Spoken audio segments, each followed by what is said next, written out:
कसं आलो म्हणून, म्हणजे निवडून आलं तरी त्यांना सहन होईना, पडल्यावर तर लय अवघड आपल्या देऊळ शहराच्या लोकांचं, आपल्याला फिरणं अवघड करणार ते लोक. पण आपण घाबरायचं नाही. जर आज आपण चुकलोत तर पुढचे 5 वर्ष आपल्याला पश्चाताप करावा लागेल. मागच्या वेळेस मी पडलो, आपल्या सर्वांना जाणीव आहे. आपण 4-6 महिन्यात म्हटलं की देगलूर मागे गेलं.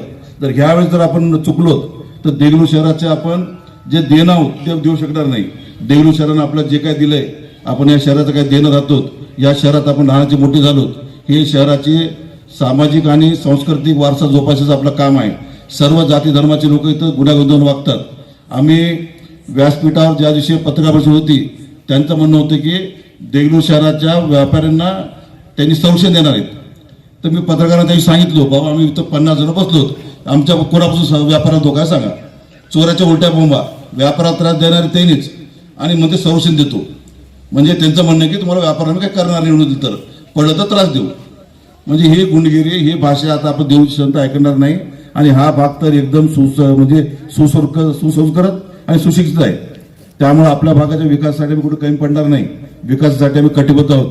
फक्त तुम्हाला एकच काम करायचं आहे, येणाऱ्या निवडणुकीमध्ये आपल्या प्रभागात आणि शहरामध्ये उमेदवाराचा विचार न करता राष्ट्रवादी काँग्रेस पक्षाचं विकासाचं प्रतीक असलेलं घड्याळ या चिन्हावर बटन दाबायचं आहे आणि राष्ट्रवादी काँग्रेस पक्षाला विजय करायचा आहे. आपण फक्त पक्षाला विजय करा. त्यानंतर देगलूर शहराच्या मायबाप जनतेची सेवा आम्ही अतिशय प्रामाणिकपणे करू. त्यासाठी आम्ही सर्वजण प्रयत्न करू. या प्रसंगी मी एवढंच बोलतो आणि प्रतापराव पाटील साहेबांना विनंती करतो की आपण नक्कीच आमची निवडणूक झाल्यावर मंत्री होतात तेव्हा तुम्ही देगलूर शहराला भरघोस असा निधी देऊन देगलूर शहराचं नांदेड जिल्ह्याचे पालकमंत्री असतात. देगलूर शहराचे तुम्ही आमचे सर्व कर्तृत्वकर्ते आहात. त्यामुळे आपण आम्हाला सर्वांना आश्वासित करावं की देगलूर शहराच्या विकासासाठी आपण कुठे कमी पडणार नाहीत, अजितदादा कुठं कमी पडणार नाहीत.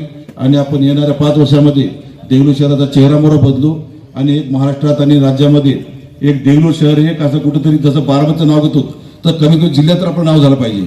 नांदेड जिल्ह्यातला क्रमांक 1चा तालुका आपला आहे. त्यामुळं आपल्या शहराचा विकास करणं ही आपली जबाबदारी आहे आणि राष्ट्रवादी काँग्रेस पक्षाने ती 10 वर्ष पार केलेली आहे. त्यामुळे आमच्यावर परत एकदा विश्वास दाखवा. आम्ही मागे जे कामं केलो ते कामं पाहून पुढे जे कामं करणार आहोत त्याचंही लवकरच वचननामा जाहीरनामा आम्ही जाहीर करणार आहोत. त्यावेळेस आपला तो जाहीरनामा पाहायला मिळेल आणि आपण सर्वजण आमच्या विनंतीला मान देऊन राष्ट्रवादी काँग्रेस पक्षाच्या सर्व उमेदवारांना विजयी करतात आणि देगलूर शहरामध्ये राष्ट्रवादी काँग्रेस पक्षाचं नगराध्यक्ष असेल आणि आपलं देगलूर शहर पुढच्या 5 वर्ष अशी मी आपल्या सर्वांना ग्वाही देतो आणि थांबतो. जय हिंद, जय महाराष्ट्र, जय राष्ट्रवादी.